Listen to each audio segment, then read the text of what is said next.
Hey everyone, and welcome back to another video from Ahmad Talks FPL. Apologies for the lack of content, life got in the way, but FPL continues. So today I'm going to be going through my Gameweek 34 team selection. So hit the video a like if you do enjoy it. Definitely do consider subscribing as well to the channel if you are new around here. So just taking a quick look at how I went in Gameweek 33, I only made one move of taking out Rafinha, who blanked for Martinelli. The reason I went for Martinelli was that Arsenal still have some decent fixtures and they've got some doubles coming up, and he was a bit cheaper, and so I wanted to create some funds for what I wanted to actually do in Gameweek 34. Now Martinelli was benched in the second game, and I'm a bit concerned that he's going to continue to be rotated moving forward with Smith Rowe, given how well Smith Rowe and Nketiah in particular played. But I'm hopeful that Martinelli still gets decent enough minutes, and Arsenal are looking, a little bit better in terms of the attack as well. But otherwise, good performances from Salah, back to his best, hauling big against Manchester United. Saka getting that late penalty was very nice, so I captained him as well for a 20-pointer. Harvey Barnes chipped in as well with a nice goal. Weghorst also scored a goal unbelievably, and Dubravka got a clean sheet as well, as in addition to the Liverpool boys. So there was quite a few returnees, which was really nice. So a good score of 89. That was a green arrow up to 7.8k, so very happy with that, back inside the top 10k moving forward into Gameweek 34 and for the run home for the rest of the season. I've got one free hit chip left as well, so let's see what I'm looking to do moving forward. But first I wanted to have a quick discussion around fixtures. So it's pretty clear, this graphic came from Lego Mane. Pretty clear that the top teams, Manchester City, Liverpool, Chelsea are going to be rotating quite a bit, but as are Leicester. So you can see that Leicester, given that they're going to prioritize the European fixtures, they've got a lot of games compressed in a short time schedule. So those red coloured boxes mean that they've got a very short turnaround. You can see that they've got a lot of fixtures, packed together. And so even though I do have Harvey Barnes and he did return for me, I'm actually thinking about moving off Leicester and then maybe just looking to dip back into them in around Gameweek 36, 37, just because we know that Chelsea have got a double game week in 34, and I really want to capitalise on going for some of their midfielders like Mason Mount or Kai Havertz. And so I'm actually thinking about dropping Harvey Barnes this week. The other teams like Man City and Liverpool, yes, they have a lot of fixtures, but because they're in that tight title race, I'm less concerned about rotation there. So I'm happy enough to continue investing in those teams because they're the top teams as well. It's pretty obvious, knowing that from watching the Premier League. So I'm very happy to still be continuing to invest in those top teams. Chelsea with a double game week, I really want to dive into that for Game Week 34, given that they've got West Ham and Manchester United. United not looking the best defensively. West Ham also have their eye on European fixtures, as you can see in this graphic as well. And then your other teams like Spurs and Arsenal don't have European fixtures, so the turnaround in terms of timing for them is not so much as compared to these other teams. So I think really I'm just trying to focus on those teams. And in terms of chip strategy, I've got one free hit left. So I'm actually looking to play this now in Gameweek 37. There was definitely an argument to actually play it in 34, but I had two free transfers, so I didn't actually want to burn one of them by playing my free hit. Instead, I was open to taking maybe one or two hits. And so instead, I'm looking at Gameweek 37, given that there's a good chance that Manchester City's one hasn't been announced yet, but it's looking more likely that it could be in Gameweek 36. Now, Gameweek 36 is a double that's going to be well suited to most of the players in your team if you are focusing on those top teams. And so I'm thinking 37 would be a better week just because we can bring in the likes of Villa, Crystal Palace, who do have a double in that week. And the single game week fixtures for those top teams are not as easy as what it is in, say, some other straight single game weeks. But enough of that. We'll take a quick look at what my team is looking like for Game Week 34. So I'm obviously recording this quite late in the week, just it's been so busy, but I wanted to get a video out there. I've actually already done my transfers. Apologies if you are thinking about my transfer moves, but I've actually taken a -8. So you can see below me, I've taken out Harvey Barnes, as I've referenced there. I'm thinking he might not even be starting against Aston Villa in this week. So I've actually decided to take him out, given that rotation factor. I've taken out Weghorst, and I've also taken out Doherty. I still had Doherty in my team, and he's going to be out for the rest of the season. Weghorst, despite the returns, and in all honesty, he actually looked a little bit better. I wanted to use him to downgrade, just to create the funds to upgrade elsewhere in my team. So Harvey Barnes, Kulusevski, Weghorst and Doherty are out, and in their place I brought in Havertz, Mason Mount, Laporte and Gelhardt, who's just a 4.5 million cheap striker. So you can see I've gone really heavy on getting the Chelsea assets this week, and I have decided to captain Kai Havertz over Mo Salah. I'm pretty comfortable with this decision. Just the fact that Havertz was rested against Arsenal makes me think that he's a good chance of starting both games. Manchester United not looking the best defensively. West Ham, as we mentioned, got their eye on Europe, and even they themselves have not been the most strong at the back recently. And so I'm thinking Kai Havertz with the double could be a nice captain option. It's a bit of an echo throwback to Gameweek 9 when a lot of people went Havertz captain over Salah, and Salah absolutely smashed it and Havertz just blanked in at 7-0. I don't think it's going to be quite that way again this week, so I'm comfortable doing the captaincy on Havertz. I've already got Reece James there. I didn't want to double up on the Chelsea defense. It was a bit easier for me to actually go with someone like an Alonso. But the reason I've decided to go with just the one Chelsea defender and instead go for the attacking players is that Rudiger is going to be out for that game against West Ham. I think he's a really important piece of their defence, and the fact that they seem like they're not as strong at the back in the last couple of weeks as well, whereas the attack still looks to be going okay. So that's the reason why I've decided to go for Mason Mount and both Kai Havertz in their place. And yeah, this, like, I know it's a -8, but it's a double game week. And what I really like, and I'll get onto that when I do my transfer plans, I like the kind of placeholders that Mason Mount and Havertz are. I can very easily, use their funds moving forward if the rotation with Chelsea looks pretty bad.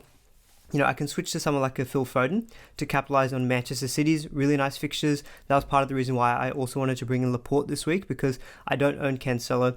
I couldn't make the funds work to get to Cancelo, so I kind of wanted to cover the City defence in some way. And Laporte does also have some aerial set-piece threat himself, and he was very good for me earlier in the season when I did briefly own him. I've decided to play Dubravka over Ramsdale. Arsenal's defence is not looking that great at the moment, and even though Manchester United's attack is on paper not looking the best, this week, they should be getting Cristiano Ronaldo back.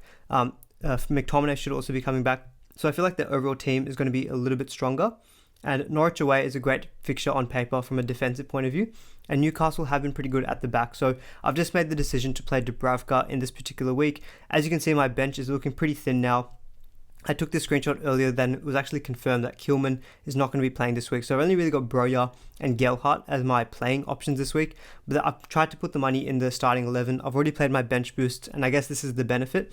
I don't have to worry about the bench, in all honesty. But yeah, otherwise very happy with the triple Liverpool. I know that there could be some rotation with the next leg of the Champions League coming up soon after this Everton fixture.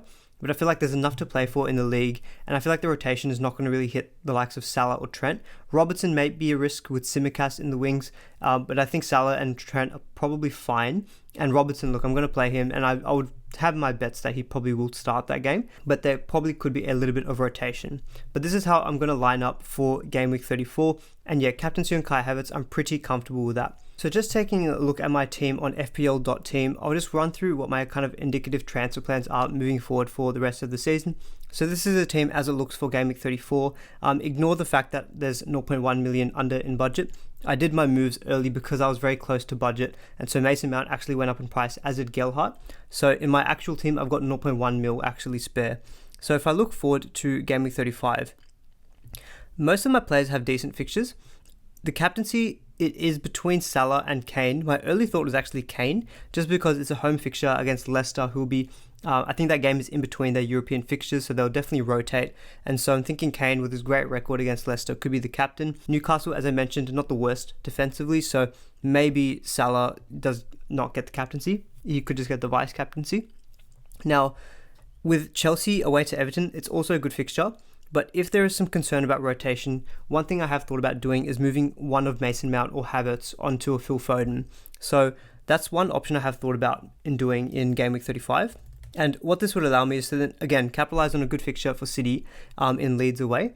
And my starting 11 would stay as is. West Ham away for Arsenal is not the best, but it's still an okay fixture on paper. And my defenders, I'm very happy playing all of them.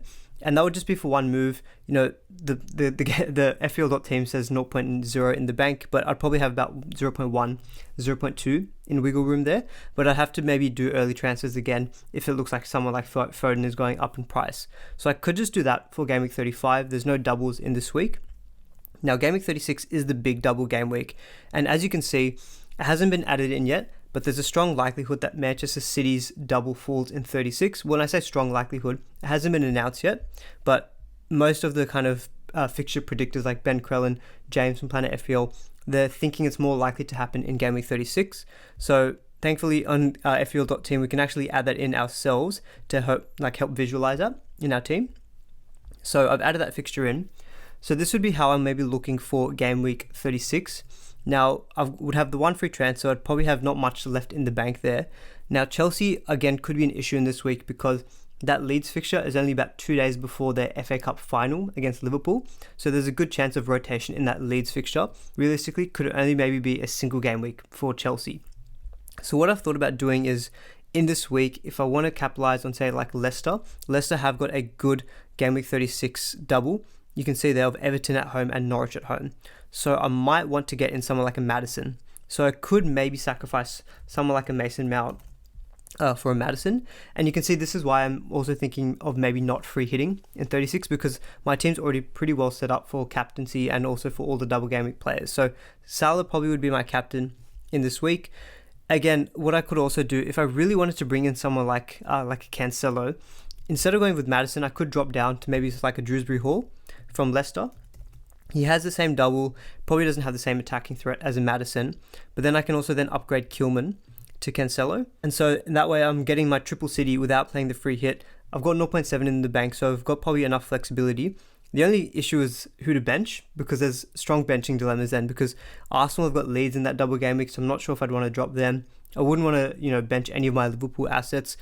It might have to be Reece James if there is concern about, only a single game week in that week for Chelsea players. But even Wolves at home, if that's the game, I'd probably want to play someone like Reece James. So it's going to have to be some big decisions made. We can make that decision closer to Game Week 36. But this is why I'm not too keen on free hitting in this week, is because I feel like my team is already very well set up and I'm already thinking of pretty tough benching dilemmas. So that's one way I have thought about getting my triple City, triple Liverpool, good Arsenal attackers. I've got a Spurs option there. So overall, I think Game Week 36 looking pretty good.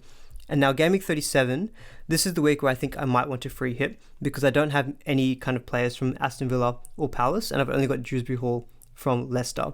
So this is the week where I'd probably look to free hit. I won't build a full free hit draft at the moment, but you can see here, now it says Liverpool are blanking, but there's a strong chance that their Game Week 37 fixture with Southampton is rearranged to be played in that week anyway. So there would be a fixture for Liverpool there. It's not a blank.